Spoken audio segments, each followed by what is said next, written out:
David Lammy, yes, Labour's so-called star performer, is now under heavy pressure to quit after starting a fight he couldn't finish with Nigel Farage.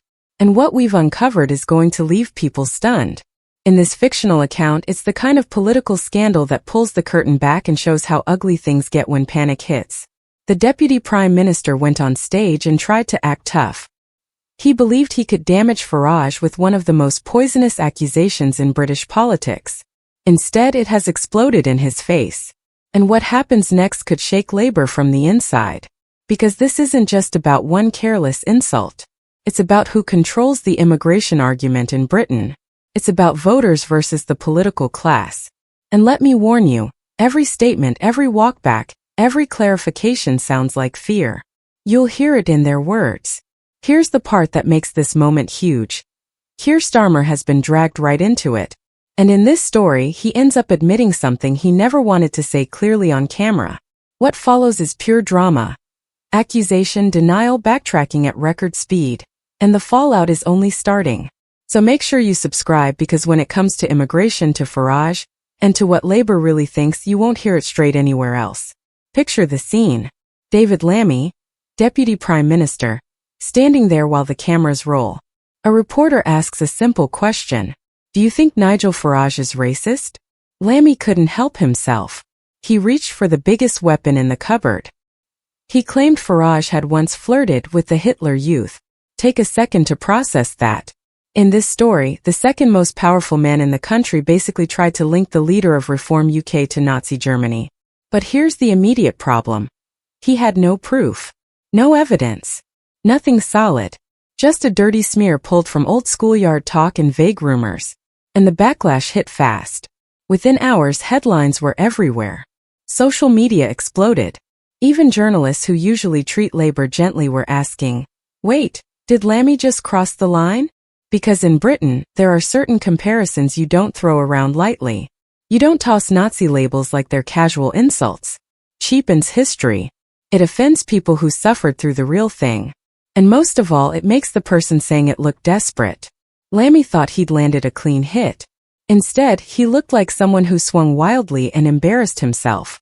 And when Farage heard it, he dismissed it as rubbish. He didn't look shaken at all.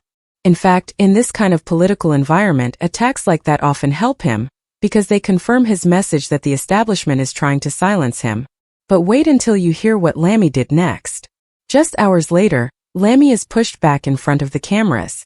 The confident attitude is gone. Now it's careful wording, tense body language, and a man trying to undo what he just said. He tells reporters, Farage has denied it, and I accept that he has denied it. I would like to clarify that position. Clarify. That word always means the same thing in Westminster. I messed up, and now I'm trying to escape the consequences. Then he adds, I wasn't at school with Nigel Farage. I don't know what songs he sang at school. And he finishes with a sudden burst of morality. Let us play the ball, not the man. Right. After implying Nazi links, now he wants to talk about playing fair. In this fictional narrative, the public reaction is obvious. People saw it as weak and they saw it as fake. But here's what made it worse. That half apology didn't calm anything down. It poured fuel on the story. Because now the question wasn't only did Lammy go too far? It became, why did he retreat so quickly? And in politics, nothing stinks more than a leader who panics and backs down. Now comes the part that really should make people sit up. Starmer tried to step in and rescue Lammy, but instead he made an admission that shocked everyone. Starmer said he does not believe Nigel Farage is racist. And he does not believe Reform voters are racist either. He said they are worried about borders and frustrated by the speed of change. That's huge, because for months Labour figures have been hinting the opposite. They described Reform UK as dangerous, toxic, divisive. They used loaded language. They suggested ugly motives. But when the question was put directly and the cameras were rolling, Starmer blinked. In this story, Starmer basically admitted, Farage isn't racist. Reform voters aren't racist. And do you understand what that does? It exposes the tone Labour has been using against millions of voters. It tells the public that all the sneering talk and accusations weren't principled. They were political tactics. Starmer likely thought that statement would shut the argument down. But instead, it gave Reform UK a powerful line they can repeat forever. Even the Prime Minister admits we're not racist, so why are they smearing us? And here's the catch. Labour's whole immigration position depends on sounding reasonable and responsible. But when senior figures start throwing Nazi-style accusations, then rush to reverse them, the public sees the mask slip. But that still isn't the darkest part. As the row grew, Farage issued a warning of his own. He said Starmer's habit of branding reform policies as racist could encourage extremists on the far left. He claimed that kind of language puts reform campaigners at risk. Because in today's climate, words don't stay on paper. They have consequences. And he pointed to recent political violence abroad as proof that things can turn ugly fast.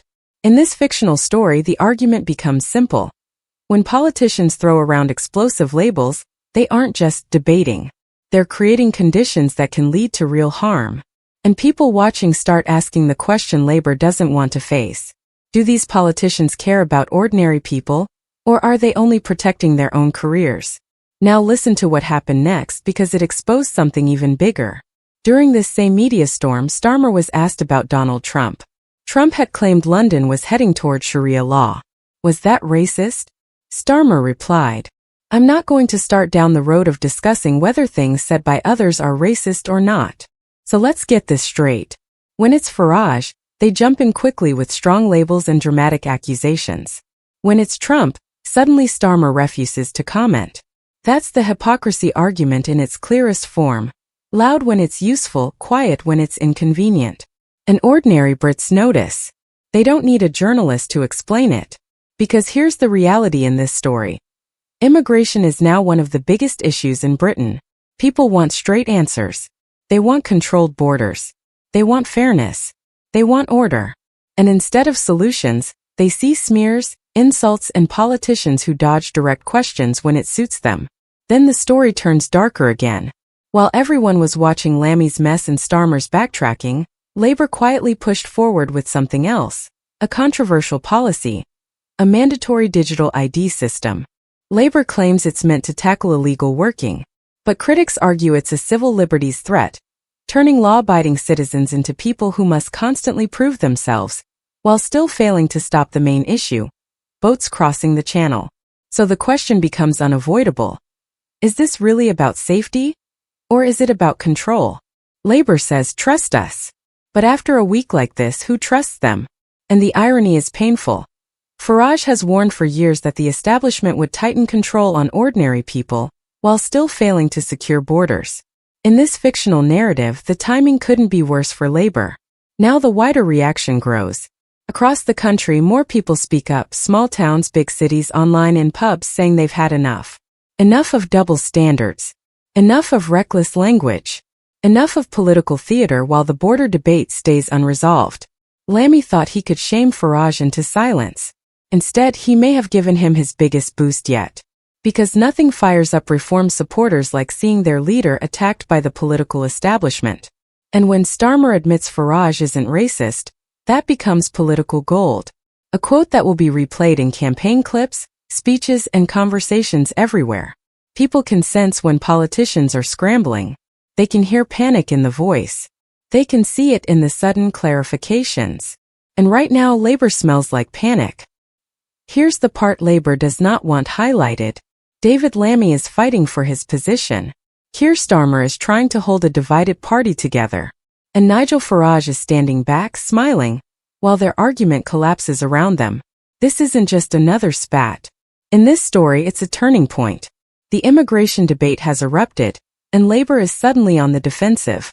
Because when you smear millions of voters, when you shout racist and then retreat, when you reach for digital ID plans instead of clear solutions, you lose public confidence. And history teaches one basic lesson. When people lose faith, governments don't stay standing forever. So watch closely. This isn't finished. In fact, it may only be starting. If you want the truth instead of polished Westminster messaging, you know what to do. Smash like and drop your thoughts in the comments.